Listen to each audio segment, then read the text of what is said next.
Hello বন্ধুরা, আমার ছোট্ট সবজি বাগানে আপনাদের স্বাগতম।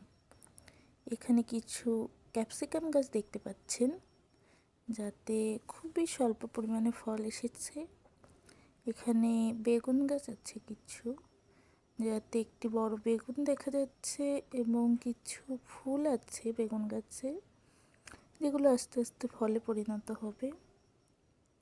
এখানে দেখতে পাচ্ছেন টমেটো গাছ, খুবই ছোট ছোট স্বল্প সংখ্যক টমেটো এসেছে। আশা করি আস্তে আস্তে আরও টমেটো দেখতে পাওয়া যাবে। এখানে কিছু লাল শাক, পালং শাক, সাথে টমেটোর গাছও আছে। এখানে দেখতে পাচ্ছেন, এগুলোকে আমরা ওলকপি বলে থাকি, আপনারা কি বলেন। কিছু লেটুস আছে।